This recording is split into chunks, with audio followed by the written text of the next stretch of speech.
یعنی پہلی مرتبہ پیدا کرنا، ٹھیک، وہاں پیدا کرنا، یعنی اس دنیا سے پھر تعلق نہیں ہوگا، وہ الگ مخلوق ہوں گی، وہ ظاہر ہے الگ مخلوق کہیں انسان ہی ہوں گی، ظاہر ہے کہ ہمیں جنوں پری تو نہیں دی جائیں گی وہاں پہ۔ سلامتی ہے ان آنکھوں پہ جو ہدایت پہ نظریں جمائے بیٹھی ہیں، ان کانوں پہ جو ذکر خیر کے منتظر رہتے ہیں، اور ان قدموں پہ جو ہدایت کی راہ پہ گامزن ہیں۔ یہ روایت تو یہی بتا رہی ہے کہ یہاں قرآن نے جن عورتوں کا ذکر کیا ہے وہ عورتیں اسی دنیا کی عورتیں ہیں جن کو اللہ تعالیٰ وہاں پر حوریں بنا دے گا، گوریاں بنا دے گا، آہو چشم بنا دے گا، کنواری بنا دے گا۔ ٹھیک، یہ زمخشری تھے۔ اب زمخشری کو ہم نے دیکھ لیا، اس کے بعد اب امام راضی 604 میں دنیا سے رخصت ہوئے ہیں۔ یہ ہجری تاریخیں ہیں۔ یہ معلوم ہے کہ بہت جلیل القدر علماء میں سے ہیں، بڑے مفسرین میں سے ہیں، ان کی تفسیر بھی امہات کتب میں شمار ہوتی ہے۔ میں اس کا تعارف کرا چکا کہ علم کلام کے مباحث دیکھنے ہوں، روایات کا بھی خلاصہ دیکھنا ہو، اسی طرح زبان بیان کے مسائل کو بھی آپ اگر بہت سہل انداز میں دیکھنا چاہیں، رواں دواں لکھنے والے لوگوں میں سے ہیں، بہت خوبی کے ساتھ مختلف چیزوں کا خلاصہ کرتے ہیں۔ اگر دوسروں کا موقف بھی بیان کریں تو آپ ان کی کتابوں سے اتنے اچھے طریقے سے نہیں سمجھ سکتے جس طرح کہ امام راضی کے قلم سے اس کو سمجھ لیتے ہیں۔ بہت جلیل القدر لوگوں میں سے ہیں۔ میں عرض کر چکا اس سے پہلے کہ یہ دونوں یعنی زمخشری بھی اور راضی بھی یہ تو گویا تفسیر کی علامت بن گئے، گرا کشا ہے نہ راضی نہ صاحب کشاف۔ تو آپ دیکھیے کہ ان کے سامنے وہی آیت ہے۔ اچھا، وہ انا انشانہ ہن، آیت وہی ہے۔ میں عرض کر چکا نا کہ اس سے پہلے جو باتیں بھی آپ نے سنی ہیں یا جن روایتوں کو آپ نے سنا ہے یا جو آیات زیر بحث آئی ہیں ان میں تو اوصاف ہی بیان ہوئے، صفات ہی بیان ہوئی ہیں۔ اب زمخشری نے یہ توجہ بھی دلا دی کہ یہ اگرچہ وہ مقام ہے جس میں یہ سوال پیدا ہوتا ہے، جس سے کچھ رہنمائی ملتی ہے، لیکن لفظ کی حد تک یہ بھی فیصلہ کن نہیں، سری نہیں ہے، یہ بتا دیا۔ یعنی جب انہوں نے کہا کہ فَإِمَّا یراد، یا یہ مراد ہو سکتی ہے یا یہ مراد ہو سکتی ہے، تو اس کا مطلب ہے لفظ کی حد تک فیصلہ کن نہیں ہے آیت۔ اب روایت ہی آئے گی نا، یعنی کوئی حدیث بیان کریں گے، کوئی قول بیان کریں گے، کچھ قرائن کی بنیاد پر بات کریں گے، یہی کچھ ہوگا۔ تو امام راضی دیکھیے کیا کر رہے ہیں۔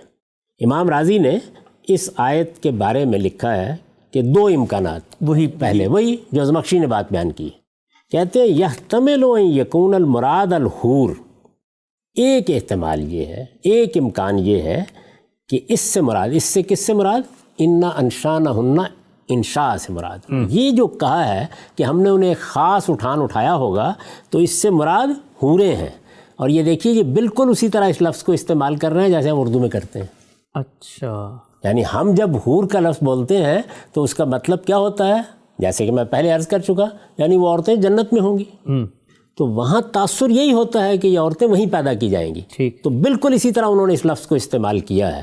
یعنی قرآن کے نزول پر 500-550 سال ہو چکے ہیں، تو الفاظ جب کسی زبان میں مستعمل ہوتے ہیں تو اس طرح عہد بہد اپنے اندر کچھ خصوص پیدا کرتے چلے جاتے ہیں۔ لیکن وہ پھر شاہ عبد القادر کے کیوں وہ اصل ترجمہ پھر بھی باقی رہا؟ اس لیے کہ یہ اصل ترجمہ تو یہ بھی یہی کر رہے ہیں، یعنی بتا رہے ہیں، لیکن لفظ کا استعمال پھر بات بیان کرتے ہوئے اسی طرح ہونے لگ جاتا ہے، جیسے ہمارے مترجمین کیا ہوا، جیسے فارسی زبان میں ہوا، جیسے ہمارے ادب میں ہوا، جس طرح ہماری شاعری میں ہوا۔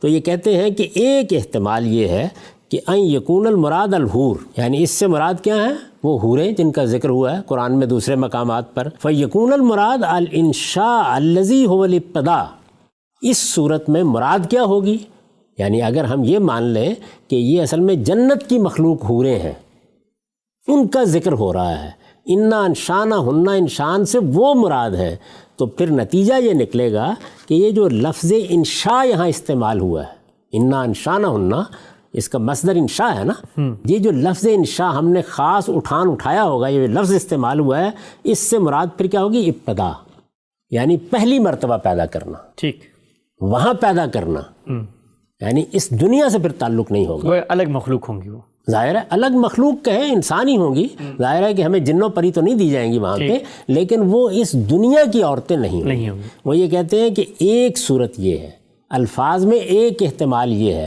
یہ وہی بات ہے جو زمخشری نے دوسرے طریقے سے بیان کر دی کہ یہ بھی مراد لیا جا سکتا ہے۔ اور وہ یہ کہتے ہیں کہ وَيَحْتَمِلُ أَن يَكُونَ الْمُرَادُ بِنَاتِ آدم، دوسری صورت یہ ہے کہ ان الفاظ میں انا انشانہن، انشان کے الفاظ سے یہ مراد ہو کہ یہ یہی دنیا میں آدم کی بیٹیاں ہیں، یہی جو دنیا میں آئیں، جو دنیا سے گئیں، ان کو اللہ تعالیٰ وہاں پر یہ صورت دے گا.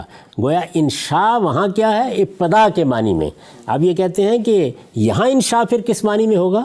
فَيَكُونَ الْإِنشَاء بِمَعنَى إِحْيَاءِ الْإِعَادَةِ، یعنی اس دوسری صورت کو اگر آپ مراد لیں گے تو پھر لفظ انشاء کا مطلب یہ ہوگا کہ جب وہ دوبارہ اٹھائی جائیں گی، جب ان کو مرنے کے بعد اٹھایا جائے گا اور وہاں وہ زندہ ہوں گی تو ان کا وہ زندہ کرنا پھر اس انشاء سے مراد ہوگا. ٹھیک. تو یہ کہتے ہیں کہ یہ دو احتمالات ہیں. امام راضی نے اپنے طریقے کے مطابق ذرا تفصیل سے بات کی. زمخشری نے اسی کو دو لفظوں میں واضح کر دیا تھا کہ آیت کے الفاظ کی حد تک دو احتمالات ہیں. یا یہ مانا جائے کہ یہ وہیں ابتداً پیدا کی جائیں گی، پہلی مرتبہ پیدا کی جائیں گی، اور یا یہ کہ یہ دوسری مرتبہ پیدا ہوں گی، یہ اس سے پہلے دنیا میں آ چکی. یہ بات بیان کرنے کے بعد اب وہ کہتے ہیں کہ یہ بات یہاں ختم نہیں ہوئی، یعنی آیت انا انشانہن پر ختم نہیں ہو گئی. اس کے بعد اگلا جملہ ہے فجعلناہن ابکارا، کہ ہم نے ان کو کنواری بنا دیا ہوگا. اب امام راضی یہ کہتے ہیں کہ یہ جو اگلی آیت ہے فجعلناہن ابکارا یدل علی الثانی، دو احتمالات تھے، دو امکانات تھے. یہ جو اگلی آیت ہے یہ تو دوسری بات پر دلالت کر رہی ہے کہ وہ بنات آدم ہی ہوں گی. وہ بنات آدم ہی ہوں گی. دو باتیں تھیں. یعنی ایک یہ کہ وہ وہیں پیدا کی جائیں گی پہلی بار، دوسرے یہ کہ وہ یہاں پیدا ہوئیں، وہاں ان کا اعادہ ہوگا جس طرح دنیا کے ہر مرد اور ہر عورت کا اعادہ ہوگا. دو احتمالات تھے. وہ یہ کہتے ہیں کہ دوسرے پر آیت دلالت کر رہی ہے. کیسے؟ یعنی آپ گویا ترجیح بیان کر رہے ہیں. وہ یہ کہتے ہیں یدل علی الثانی، یعنی یہ جو اگلے الفاظ ہیں کہ ہم نے ان کو کنواری بنا دیا ہوگا، یہ دوسرے مفہوم پر یا دوسری مراد پر دلالت کر رہے ہیں.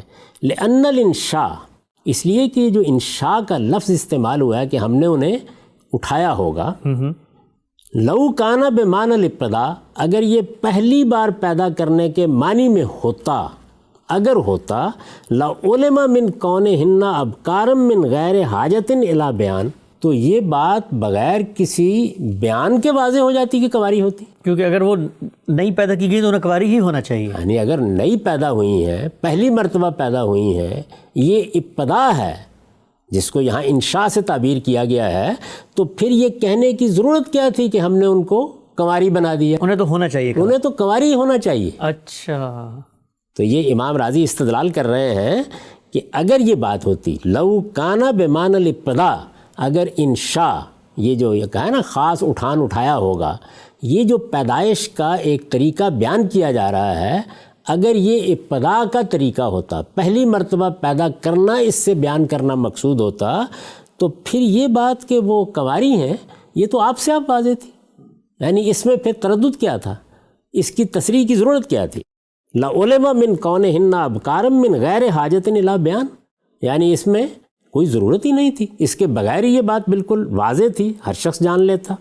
وَلَمَّا كَانَ الْمُرَاد احیاء بنات آدم، جب مراد یہ ہے کہ اس سے در حقیقت یہاں جو بنات آدم ہیں، آدم کی بیٹیاں ہیں جو یہاں آئی ہیں، یہ جو انسان کی حیثیت سے یہاں رہی ہیں، ان کا احیاء مراد ہے، ان کو دوبارہ زندہ کرنا مراد ہے، ان کو اٹھا کے اس طرح سے آہو چشم، اس طرح سے کنواری بنا دینا مراد ہے.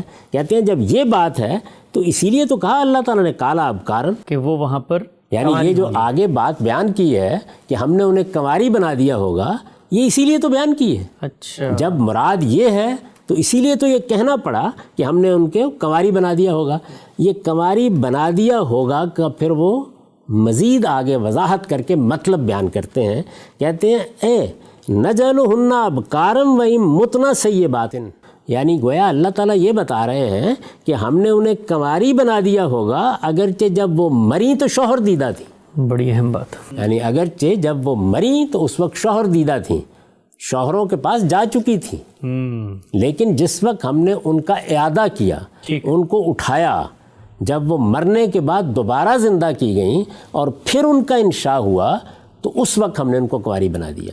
تو یہ امام راضی بھی اپنی گویا ترجیح بیان کر رہے ہیں. یعنی یہ بتا رہے ہیں امام راضی کا استدلال روایت سے نہیں ہے.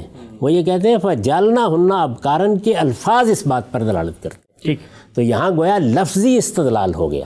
یہ بتا دیا انہوں نے کہ الفاظ ہی کی بنیاد پر یہ بات اطمینان کے ساتھ کہی جا سکتی ہے کہ اللہ تعالیٰ نے یہ واضح کر دیا ہے یہاں پر کہ یہ اصل میں اسی دنیا کی عورتیں ہیں.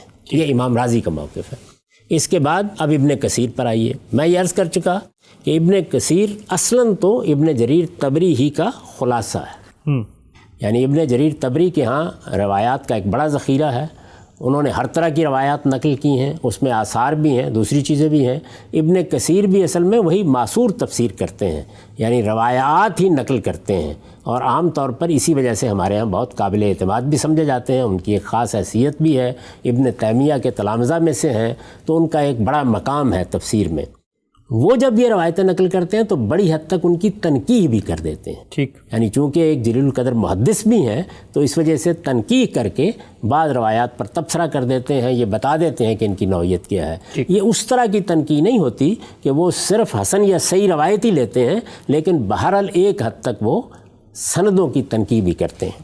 دیکھیے وہ کیا لکھتے ہیں، وہی آیت ہے، وہی سورہ واقعہ، وہی انا انشانہ ہن انشان، اس پر لکھ رہے ہیں.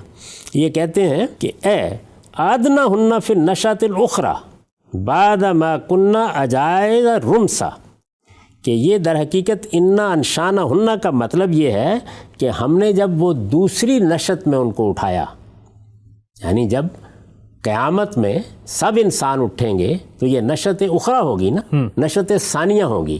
ایک مرتبہ یہاں ہمارا انشاء ہوا، اس دنیا میں ہم آئے، دوسری مرتبہ وہاں ہوگا. تو فرماتے ہیں کہ وہاں یہ اعادہ ہوگا، یعنی گویا انشاء کا اعادہ ہوگا. تو یہاں اس سے وہ اعادہ مراد ہے. بعد ما کننا عجائز رمسا، اس کے بعد کہ وہ دنیا میں بوڑھی ہوئیں، پھونس ہوئیں، اور وہی بات، وہی الفاظ رمسا، آنکھوں سے چیپڑ بہتا تھا، رخصت ہوئیں، لیکن اللہ تعالیٰ نے وہاں ان کو اٹھا دیا.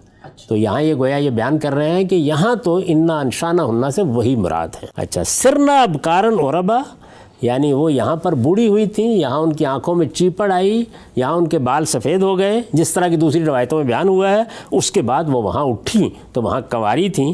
اے بعد سیوبت ادنا ابکارن عربا، یعنی مطلب یہ ہے کہ وہ ایک مرتبہ بیاہی گئیں، شوہر دیدہ ہوئیں، دنیا میں شوہروں کے پاس رہیں، لیکن پھر اللہ تعالیٰ نے جب ان کو وہاں اٹھایا تو وہ کنواری ہو گئیں، دل ربا ہو گئیں.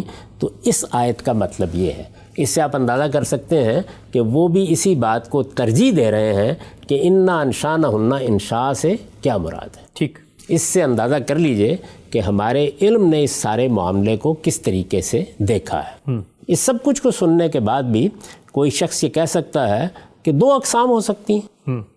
یعنی کچھ وہ ہوں گی جن کو اللہ تعالیٰ وہیں پیدا کر لے گا، کچھ وہ ہوں گی جو اس دنیا سے جائیں گی. یہ سب باتیں کہنے کی گنجائش موجود ہے، لیکن یہ بات کہ یہ کوئی نئی اور منفرد بات ہے، ساری مسلمان امت کا اجماع ہے اس بات کے اوپر، دوسری رائے کی کوئی گنجائش ہی نہیں ہے. یہ تو مانا جا چکا ہے، یہ بات قرآن میں بیان ہوئی ہے، یہ بات روایتوں میں بیان ہوئی ہے. اس طرح کی کوئی چیز نہیں ہے. مسلمانوں کا علم اس سارے معاملے کو کس طرح دیکھتا ہے وہ میں نے آپ کے سامنے رکھ دیا. ہم سب بدقسمتی سے ہمارا وقت یہاں پہ ختم ہوتا ہے. بہت ہی تفصیل سے آج آپ نے، میں ایک دفعہ پھر بطور طالب علم شکریہ ادا کروں گا.